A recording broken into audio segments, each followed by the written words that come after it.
gamers, tudo bom com vocês? Aqui é Cibele do canal Cibele Lobo e hoje eu estou novamente aqui no Mundo Avatar para conversar com vocês sobre uma teoria muito legal que tenta responder uma das grandes perguntas deixadas por Avatar, que é a seguinte: como que a Nação do Fogo conseguiu chegar até os Templos do Ar e exterminar um povo inteiro? E eu já vou adiantar pra vocês que daqui a algumas semanas vai sair outra teoria sobre como que alguns nômades podem ter sobrevivido ao genocídio. Então, ó, já deixa aquele like lindo no vídeo, se inscreve aqui no canal e ativa o sininho pra você não perder nenhum dos vídeos que a gente tá fazendo pra vocês, tá?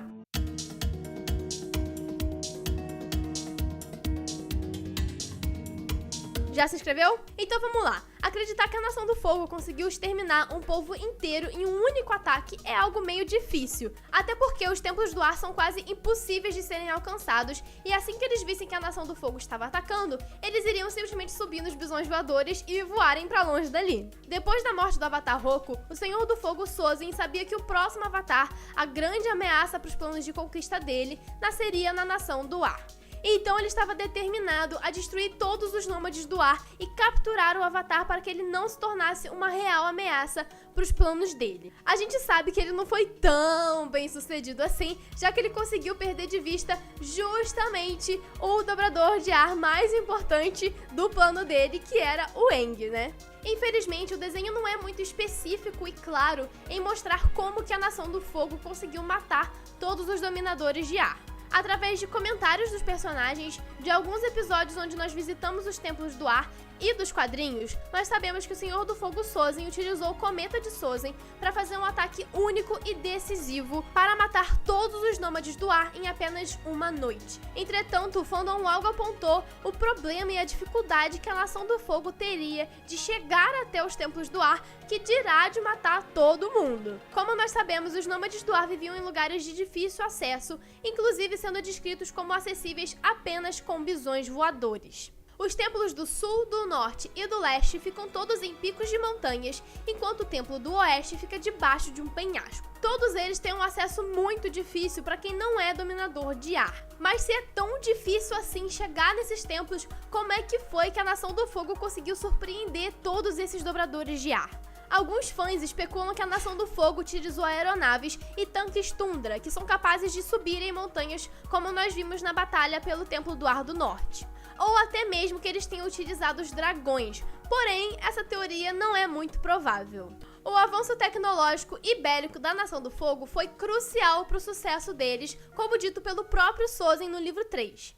Entretanto, na primeira temporada, nós vemos que o maquinista, aquele inventor, a la Einstein, né, que a gente conhece, é responsável pela criação de algumas das armas mais poderosas da Nação do Fogo, incluindo a aeronave. Isso significa que a Nação do Fogo só teria começado a pensar numa forma de transporte aéreo para a guerra décadas e décadas e décadas depois do genocídio dos nômades do ar. Nós também nunca vimos nenhuma menção, descrição ou imagem de aeronaves nos ataques iniciais do Sozin, então a gente pode dizer aqui que naquela época não existia esse tipo específico de tecnologia para atacar os nômades do ar. Além disso, o ministro de Guerra Kim tratou a descoberta da aeronave após a batalha pelo Templo do Ar do Norte como uma arma revolucionária, assim, incrível, vai mudar o rumo da guerra, a gente vai pisar muito nas nossas inimigas e tal. Então, é muito provável que aquela tecnologia não existisse, né, na época do genocídio. Nós também podemos ver uma roda de tanque Tundra em uma das paredes do inventor, né, do laboratório desse inventor,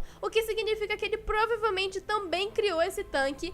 Então, gente, sem essa tecnologia, como que a Nação do Fogo conseguiu exterminar os nômades do ar? Fica a pergunta aí. Eu falei aqui que alguns fãs cogitam que eles tenham usado os dragões, porém isso é muito pouco provável. Os dragões são seres raros, são seres reverenciados, são seres muito difíceis de serem domados. Não eram todas as pessoas que tinham ou sequer poderiam ter um dragão e ter essa relação com o dragão para ele deixar que a pessoa montasse nele, sabe? Nós só conhecemos duas pessoas que podiam montar dragões naquela época, que eram o Avatar Roku e o Senhor do Fogo Sozin. E assim, né, gente, é o Avatar e o Senhor do Fogo, né? Eles não são qualquer um, eles podem andar em dragões, né? Montar dragões. Então vamos concordar aqui que o mais provável é que nenhum dragão tenha sido utilizado durante o ataque aos Nômades do Ar, ou pelo menos não a quantidade suficiente para que eles pudessem atacar todos os templos ao mesmo tempo. Quando nós vamos para o Templo do Ar do Sul, nós vemos dezenas ou até centenas de soldados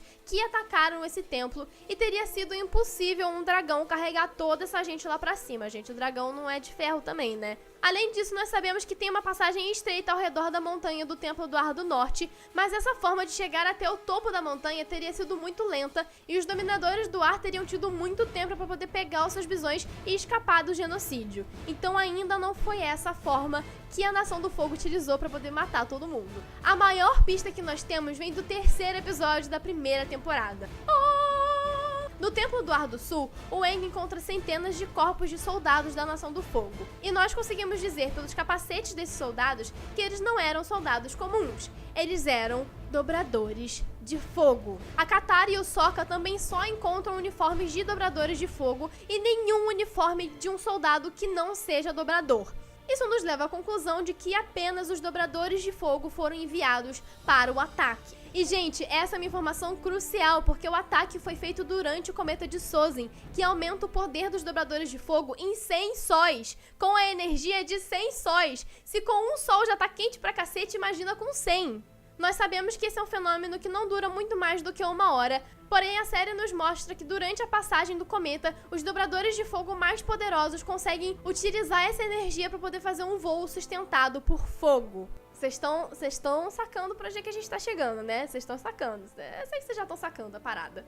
O Sozin planejou esse ataque por muitos anos antes dele realmente começar a guerra. E por que o Sozin, um estrategista genial com uma força bélica incrível, teria enviado somente dobradores de fogo depois de anos de planejamento e espera?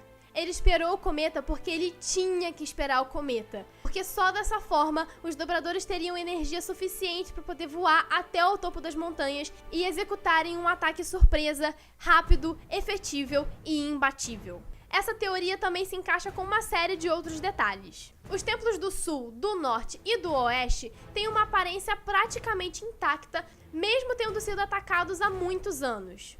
Eles aparentam ter danos apenas causados pelo tempo e pelo abandono, e uma artilharia pesada tradicional da Nação do Fogo, como catapultas, teria destruído boa parte das paredes e das torres. O que indica que o Sozin enviou realmente somente dobradores de fogo para que eles pudessem promover um ataque silencioso e que mantesse o elemento surpresa. O Templo do Ar do Leste é o único templo em que nós vemos uma certa destruição causada por artilharia, com alguns buracos em paredes, algumas torres caindo e coisas do tipo. E coincidentemente, ou não, também é o maior templo estabelecido no pico de 3 montanhas. Por causa da proximidade com o Reino da Terra, é possível que tenha sido um pouco mais fácil para a Nação do Fogo levar uma artilharia mais pesada, mais para perto desse templo, e assim conseguir causar uma destruição maior, e talvez isso tenha sido até mais necessário, já que teriam mais nômades ali. Em relação ao Templo do Oeste, teria sido muito fácil os dobradores terem descido ali apenas com uma corda, assim como o Zuko faz quando ele entra no Templo do Oeste. O Sozin muito provavelmente utilizou uma decisão estratégica e muito inteligente, por sinal, de utilizar apenas os dobradores de fogo, ao invés de gastar tempo e dinheiro com uma artilharia que ele não poderia usar no genocídio. No caso que não teria sido eficiente porque não teria como chegar com aquela artilharia até o topo dessas montanhas. Além disso, cada dobra de um elemento é mais forte durante uma estação do ano. A dobra do fogo é mais forte durante o verão e a dobra do ar é mais forte durante o outono por causa dos ventos fortes dessa estação. Mesmo sem os cometas, os dominadores de ar estariam em desvantagem. Com o cometa, então, coitado deles, né, gente? Eles não tiveram a menor chance contra a Nação do Fogo. Mas não pensem que esse vídeo acaba por aqui. Ainda existem muitas perguntas pra gente responder em vários vídeos sobre teorias e vários vídeos sobre resumos e explicações. Então já se inscreve aqui no canal, ativa o sininho pra não perder nenhum vídeo do Mundo Avatar e deixa aquele like pra ajudar o nosso canal, pra dar apoio ao Mundo Avatar e mais pessoas conhecerem tanto o canal quanto o desenho. Esse foi o vídeo de hoje, eu espero que vocês tenham gostado. Um beijão e tchau!